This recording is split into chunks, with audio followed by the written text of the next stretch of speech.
দীর্ঘদিন সংরক্ষণ করে রাখা পুঁইশাকের বীজ আজকে হাতে পেয়ে আমার ব্যালকনি গার্ডেনে গাছ লাগিয়ে দিলাম।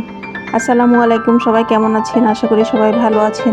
নতুন আরেকটা ব্লগ দেখার জন্য সবাইকে ওয়েলকাম করছি। এই যে সন্ধ্যা মালতী বীজের সাথে কয়েকটা পুঁইশাকের বীজ পেয়ে খুশি হয়ে বীজগুলো নিয়ে পানিতে ভিজিয়ে রাখলাম, নিয়ে এই টবটার মধ্যে বীজগুলো লাগিয়ে দিয়েছি। যখন গাছ উঠবে তখন আবার ওগুলাকে রিপোর্ট করব, তখন আপনাদের সাথে শেয়ার করব।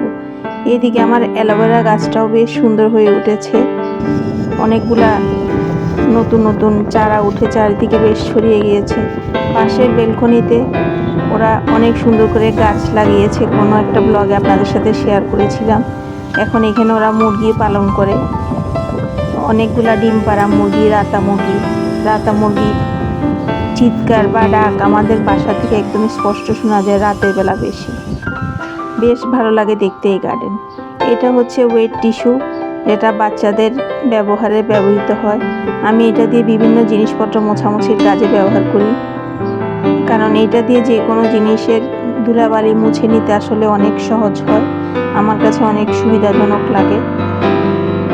কিন্তু আসলে এগুলো বাচ্চাদের জন্য ব্যবহৃত হয়। আমার দেশের বাইরে এরকম ওয়েট টিস্যু পাওয়া যায় বিভিন্ন জিনিসপত্র মোছার জন্য, কিন্তু আমাদের দেশে তো নাই, তাই এটা দিয়ে আমি কাজ চালাই। তারপরে চলে গিয়েছিলাম আমার খালার বাসায় গিয়ে আমরা সবাই মিলে, মা খালা সবাই মিলে নাস্তা করছিলাম। এই যে দুপুরে ওদের বাসায় খাওয়া দাওয়া করে বাসায় ফিরেছি। দুপুরের খাওয়াতে অনেক রকম খাবারের আয়োজন ছিল। তারপর চলে আসলাম যথারীতি আমার রান্নায়। এই যে বিফ নলা রান্না করছি, দেশি পেঁয়াজ দিয়ে এই বিফ নলাটা রান্না করেছি। যথারীতি আদা রসুন বাটা, বেশি করে পেঁয়াজ কুচি, মরিচের গুঁড়া, হলুদের গুঁড়া, জিরার গুঁড়া, টমেটো, লবণ এসব দিয়ে চুলায় বসিয়ে দিয়েছি। এই বিফ নলাটা অনেক ভালো ছিল, ফ্রেশ ছিল। যেদিন কিনে এনেছি ওই দিনই রান্না করেছি। দেখা যায় যে 2-3 ঘন্টার ভিতর রান্না হয়ে গিয়েছে এবং খেতেও খুব সুস্বাদু হয়েছে। এই যে নলা রান্না করে আমি পরিবেশন করে নিয়েছি। দেখতে যেমনটা লাগছে খেতেও কিন্তু বেশ ভালো লেগেছে। নলা যেহেতু একটু হাই কোলেস্ট্রলের খাবার, তাই একটু বৃষ্টির দিনে খেলে ভালো। একে একে রান্নার বিভিন্ন ক্লিপ আপনাদের সাথে শেয়ার করছি, কারণ দেখা যায় প্রতিদিনই সকাল থেকে সন্ধ্যা পর্যন্ত মানুষের সংসারে যাবতীয় কাজকর্ম থাকে, এর মধ্যে রান্না বান্নাটা আসলে অনেক বেশি গুরুত্বপূর্ণ। দেখা যায় সকালে ঘুম থেকে উঠে নাস্তা খাওয়া, তারপর নাস্তা খাওয়ার পরে দুপুরের খাবারে কি খাওয়া হবে এটার জন্য আয়োজন করা, দুপুরের খাবার শেষ হলে বিকালের জন্য আবার খাবারের আয়োজন করা। এভাবে আমাদের কর্মব্যস্ত দিন একটার পর একটা চলতে থাকে আর শেষ হতে থাকে।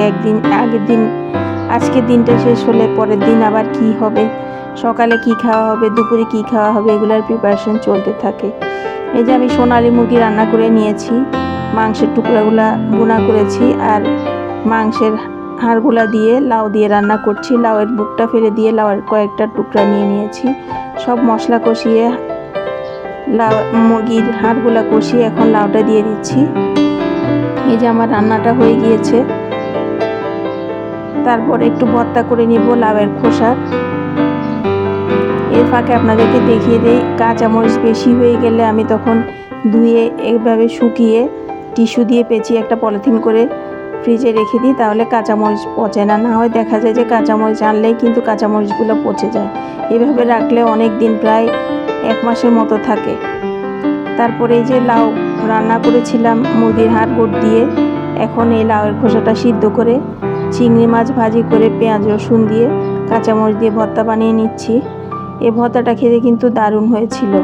আর যারা ভর্তা খেতে পছন্দ করে তাদের কাছে আসলে ভালো লাগবে, আর যারা ভর্তা খেতে পছন্দ করে না তাদের ভালো লাগবে না। যারা আমার ব্লগটা দেখতে দেখতে এই পর্যন্ত এসেছেন তাদেরকে প্রতি অনুরোধ রইল, ছোট্ট একটা লাইক দিয়ে ব্লগটা দেখা শুরু করবেন। ব্লগের কোনো অংশ ভালো লাগলে দেখতে দেখতে তাহলে আমার চ্যানেলটা সাবস্ক্রাইব করতে পারেন। আর যারা নতুন আমার চ্যানেলে আসছেন তাদেরকে অনুরোধ করব, আপনার যদি ভালো না লাগে তাহলে আপনি আমার চ্যানেল সাবস্ক্রাইব করবেন না, সাবস্ক্রাইব করে পরে আবার আনসাবস্ক্রাইব করিয়েন না। এটা আপনাদের প্রতি আমার বিনীত অনুরোধ রইল। এই যে আমার অর্ডারের কিছু নাস্তা ছিল, এখানে খাজা, তারপর কিছু পিঠা ছিল, মুখ পাকন পিঠা, আর কিছু রোল ছিল। এগুলো আমি অর্ডারের জন্য রেডি করে নিয়েছি, একে একে এগুলো সব ডেলিভারি দিয়ে দিব। এভাবে প্রতিদিন কোনো না কোনো কাজে ব্যস্ততায় সময়টা কেটে যায়। আর যাদের আমার ব্লগ দেখতে ভালো লাগে, চ্যানেলটা সাবস্ক্রাইব করে রাখবেন, তাহলে আমার ব্লগ দেখতে পারবেন। পাশে থাকা বেল বাটনটা আপনার যদি দেখতে ভালো লাগে তাহলে ক্লিক করে দিবেন, তাহলে আমি যখন নতুন কোনো ব্লগ আপলোড করব তাহলে আপনি দেখে নিতে পারবেন। কারণ প্রত্যেকটা ব্লগে কিছু না কিছু শেখার আছে সবার কাছ থেকে। আবার দেখা হবে পরবর্তী ব্লগে।